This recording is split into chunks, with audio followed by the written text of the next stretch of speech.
जादुई रसोई। आधी रात का समय होता है। राजू अचानक से नींद से जागकर रसोई की तरफ जाता है और खाने के लिए कुछ ढूंढने लगता है। कुछ भी खाने के लिए नहीं है, बहुत जोरों से भूख लगी है। मैं क्या करूं? राजू के पेट में दर्द हो रहा था। खाना ढूंढने पर भी उसे कुछ खाने का नहीं मिलता और वो पानी पीकर सोने चला जाता है। अगले दिन जैसे ही सवेरा होता है, पुष्पा अपनी पड़ोस की काकी से थोड़े से कच्चे चावल मांगने लगती है। काकी, थोड़े से कच्चे चावल मिलेंगे क्या? हमारे घर में राशन खत्म हो गया है। जैसे ही राशन डलवा लूंगी तो तुम्हारे चावल वापस लौटा दूंगी। अरे नहीं बेटी पुष्पा, तुझे लौटाने की कोई जरूरत नहीं है। मेरा तेरे प्रति जितना बन सकता है मैं तेरे लिए जरूर करूंगी। आखिर बुरे वक्त में एक पड़ोसी ही एक पड़ोसी के काम आता है। ऐसा कहकर काकी उसे चावल दे देती है। चावल लेकर पुष्पा अपनी रसोई में जाती है और पानी डालकर चावल उबालने लगती है। वो अपनी रसोई के सारे डिब्बे खोलकर देखती है, लेकिन किसी भी डिब्बे में कोई मसाला नहीं होता, यहाँ तक कि नमक भी नहीं होता। हे भगवान, घर में नमक तक नहीं है, अब मैं क्या करूं? अरे पुष्पा, तुम चिंता मत करो। मैं आज गांव के मुखिया से थोड़े पैसे उधार ले आऊंगा और रसोई में सारा सामान डलवा दूंगा। इस प्रकार उधार कब तक खाते रहेंगे? हमारी खेती बाड़ी का काम भी तो सही से नहीं चल रहा है और अब हम कर भी क्या सकते हैं।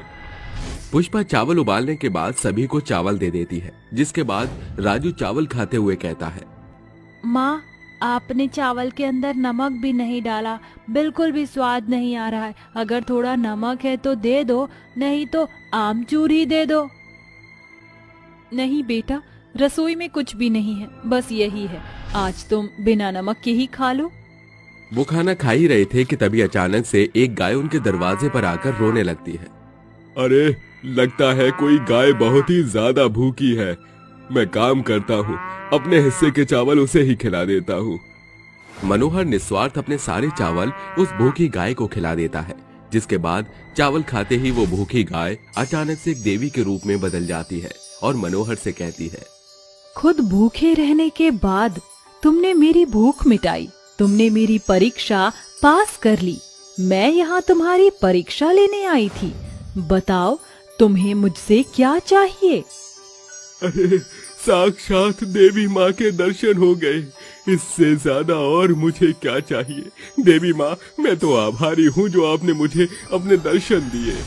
तुम बहुत अच्छे हो और तुम्हारा दिल भी बहुत साफ है, इसलिए मैं तुम्हें कुछ देना चाहती हूँ। देवी माँ ऐसा कहकर अपने हाथ आगे करती है, जिसके बाद उनके हाथों पर एक कलश प्रकट होता है, जिसमें पवित्र गंगा जल होता है। देवी माँ वो कलश मनोहर को देते हुए कहती हैं, ये कोई मामूली जल नहीं, बल्कि बहुत पवित्र जल है। इस जल को अपनी रसोई में जाकर चारों तरफ छिड़क देना और उसके बाद चमत्कार देखना।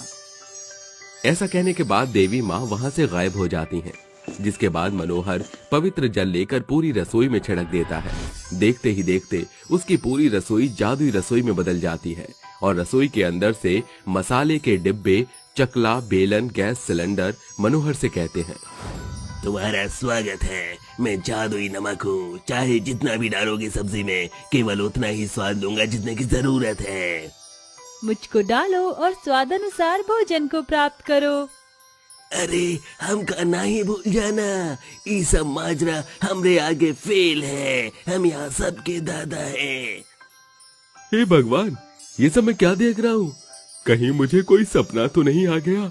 क्या सच में ये मिर्ची के डिब्बे, ये गैस चूल्हा, ये नमक का डिब्बा और यहाँ रसोई के सारे सामान में जान आ गई है और मुझसे बात कर रहे हैं? मनोहर अपने आप से इतना कहता ही है कि तभी वहाँ पुष्पा और राजू भी आ जाते हैं और वो भी ये सब नजारा देखकर हैरान रह जाते हैं। जिसके बाद मनोहर पुष्पा की देवी माँ की सारी बात बताता है। ये तो सच में बहुत बड़ा चमत्कार है। कहाँ तो हमारे घर में खाने का एक दाना तक नहीं था और अब देखो पूरी रसोई चकाचक भरी पड़ी है। ऊपर से ये सभी हमसे बात भी कर सकते हैं। तभी एक जादुई चमचा आकर उनसे कहता है, मैं हूँ जादुई चमचा, मैं सबकी चमचागिरी करता हूँ। आओ मेरे साथ, चलो मैं बताता हूँ कहाँ छुपी है सामग्री। जादुई चमचा रसोई के सभी सामानों के बारे में पुष्पा और मनोहर को बता देता है, जिसके बाद पुष्पा सबके लिए खाना बनाती है और सभी पेट भर कर खाना खाते हैं। उस दिन के बाद से पुष्पा और मनोहर अपनी जादुई रसोई के अंदर जो भी बनाते वो झटपट बन जाता और उन्हें कभी भूखा नहीं रहना पड़ता। एक दिन वो सभी खाना खाते हुए आपस में बातें करने लगते हैं। माँ, हमारी जादुई रसोई कितनी काम आती है। जो भी बनता है बहुत ही स्वादिष्ट बनता है। और तो और ये खाना देखो, पहले मैंने ऐसा खाना कभी खाया ही नहीं था। अरे हाँ हाँ, तुमने बिल्कुल सही कहा, लेकिन हमें इस जादुई रसोई का थोड़ा फायदा उठाना चाहिए। आप कहना क्या चाहते हो? मुझे कुछ समझ नहीं आ रहा, सही से समझाओ। क्यों ना हम एक ढाबा खोले, हमारी जादुई रसोई और उसके अंदर जादुई सभी सामान हमारा उसमें साथ देंगे। आप बिल्कुल सही कहते हो, लेकिन उससे पहले हमें जादुई रसोई से बात करनी चाहिए। पुष्पा की बात मानकर मनोहर और पुष्पा दोनों ही जादुई रसोई से बात करने जाते हैं। पुष्पा रसोई के अंदर जाती है, जिसके बाद रसोई के अंदर रखा सारा सामान जादुई में बदल जाता है और पुष्पा से कहता है, अरे बताओ बताओ, तुम्हारी क्या मदद करनी चाहिए? हम तुम्हारी सभी मदद को पूरा करेंगे।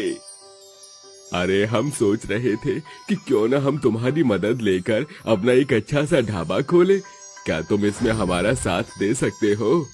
हमारा कमाने का कोई साधन नहीं है और हम बहुत गरीब भी हैं। अगर तुम हमारी मदद करोगे तो हमारी कई सारी परेशानियां दूर हो जाएंगी। अरे ये तो बहुत ही भाग्य वाली बात होगी हम सभी के लिए। अरे तुम जितनी कहोगे मैं उतनी पूरी रोटी बेल दूंगा और भरपूर लोगों को खाना खिला दूंगा। और भाइयों, मिलकर काम करें और पूरी दुनिया को भोजन खिलाएं। हमारे भोजन से लोगों का पेट भरेगा और हमें सुकून मिलेगा। वाह, ये तो बहुत अच्छी बात है। तुम सभी का साथ देने के लिए बहुत बहुत शुक्रिया। उस दिन के बाद से उनकी जादुई रसोई उनका साथ देना शुरू कर देती है और जादुई रसोई के सभी सामान एक साथ मिलकर काम करते हैं, जिसमें पुष्पा और मनोहर भी अच्छे से खाना बनाते हैं और अपने ढाबे में लगा देते हैं। देखते ही देखते गांव के सभी लोग उनके ढाबे में खाना खाने आते हैं। अरे वाह, क्या बात है, ये तो बहुत ही स्वादिष्ट खाना है। इतना स्वादिष्ट खाना तो मैंने कभी खाया ही नहीं। मजा आ गया। अरे भैया, कौन सी रसोई से ये खाना बना कर आया है? और लगता है किसी जादुई रसोई में से खाना बनकर आया है। बहुत ही स्वादिष्ट है। गांव के सभी लोग खाना खाकर बहुत ज्यादा खुश होते हैं, जिसके बाद जादुई रसोई का खाना पूरे गांव में फेमस हो जाता है, जिसके चलते उनका ढाबा भी अच्छे से चलने लगता है। अब उनकी परेशानियां धीरे धीरे दूर हो जाती हैं और वो अपने जीवन में खुशी खुशी रहने लगते हैं। हे भगवान, मैं क्या करूं? मेरी लड़की के लिए तो मुझे कोई रिश्ता ही नहीं मिल रहा। अगर इसी प्रकार चलता रहा तो कोई उसे पसंद ही नहीं करने वाला। अजी, आप ही क्यों कुछ नहीं करते हो? अरे ललिता, मैं क्या करूं? कितने लोगों से अपनी बेटी के रिश्ते के लिए बात की है, लेकिन कोई भी रिश्ता करने के लिए तैयार ही नहीं है। तुम तो जानती हो हमारी बिटिया कितनी काली है, जिसके चलते कोई उसे पसंद ही नहीं करता है। मदन और ललिता अपनी बेटी की शादी की चिंता में बैठे थे, तभी वहां पर पंडित आता है और उन्हें कहता है, अरे क्या बात है, दोनों ही मुझे सही समय पर मिले हो। अरे भाई, मैं आपकी बेटी के लिए एक बहुत अच्छा रिश्ता लेकर आया हूँ। कहो तो लड़के की फोटो दिखाऊं? हाँ हाँ पंडित जी, ये भी कोई पूछने की बात है भला? जितनी जल्दी हो सके हमें फोटो दिखा दो। पंडित अपने झोले में से फोटो निकाल कर उन दोनों को दिखा देता है, जिसके बाद ललिता और मदन को लड़का पसंद आ जाता है। लेकिन इससे पहले वो कुछ कहते, पंडित उनसे कहता है, अरे देखिए जी, आपकी लड़की काफी काली है और ऐसी लड़कियों के रिश्ते करवाने के लिए बहुत ज्यादा दहेज भी दिया जाता है।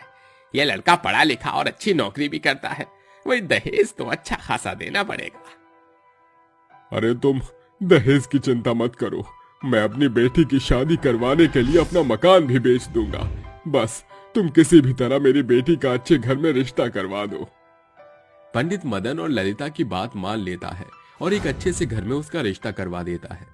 मदन अपना घर बेचकर अपनी बेटे के लिए खूब सारा दहेज इकट्ठा करता है और उसको विदा कर देता है। शादी के कुछ दिनों में ही अमृता घर की सभी जिम्मेदारियों को अच्छे से समझ लेती है, लेकिन उसके कालेपन की वजह से उसके ससुराल में कोई भी उसकी इज्जत ही नहीं करता। अक्सर उसकी सास उसके ऊपर अत्याचार करती रहती है।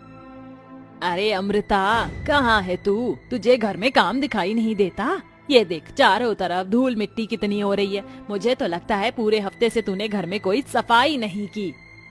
नहीं माँ जी, ऐसी बात नहीं है। दरअसल बात यह है, मैंने अभी ही सफाई की थी, लेकिन सुबह से बहुत ज्यादा हवाएं चल रही हैं, जिसके चलते घर के अंदर धूल मिट्टी उड़कर आ गई है।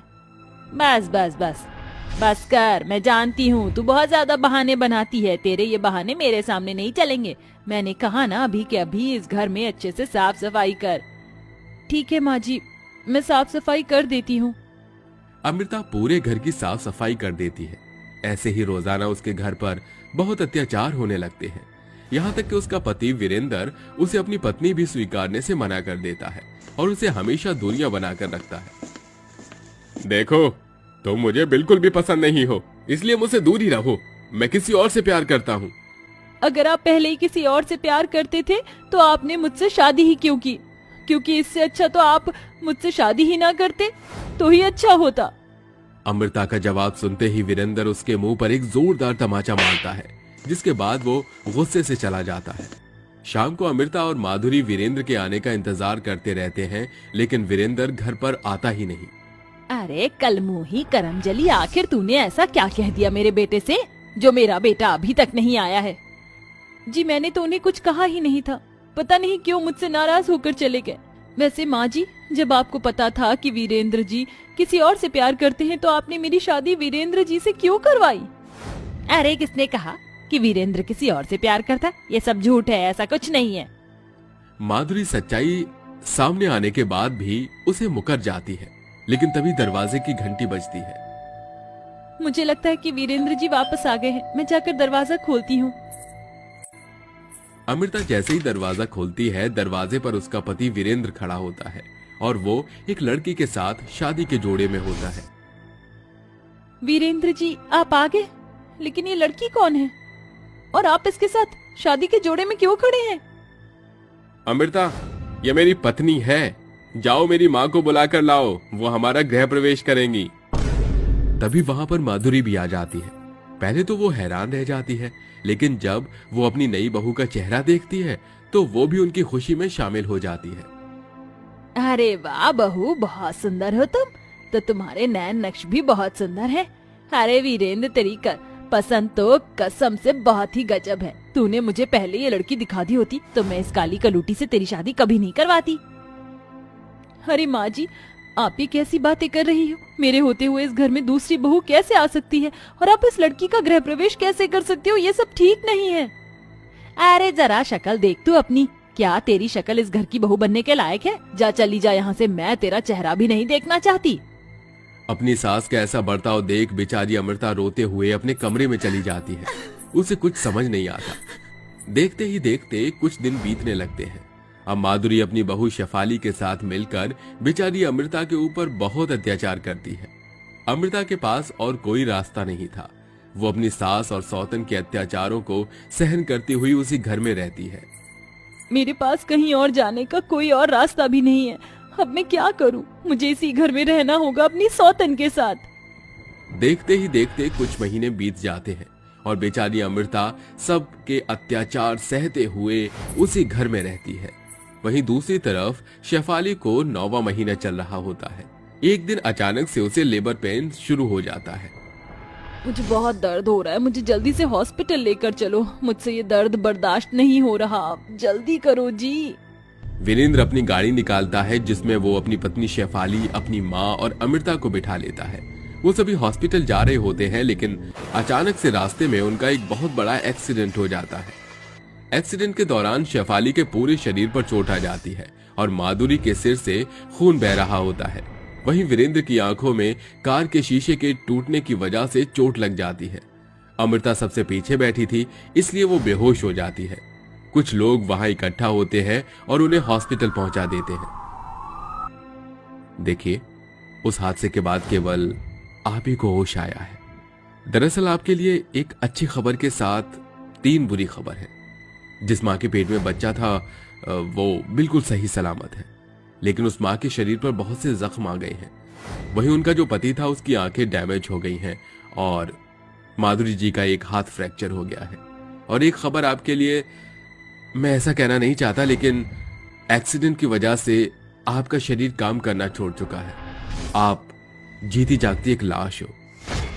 ये सुनते ही अमृता फूट फूट कर रोने लगती है और डॉक्टर से कहती है, एक ऐसे शरीर का मैं क्या करूंगी? जिंदगी भर दूसरों के आसरे में नहीं रह सकती। डॉक्टर साहब, मेरी आपसे दरख्वास्त है कि आप मेरे शरीर का इस्तेमाल मेरे परिवार वालों के लिए करें।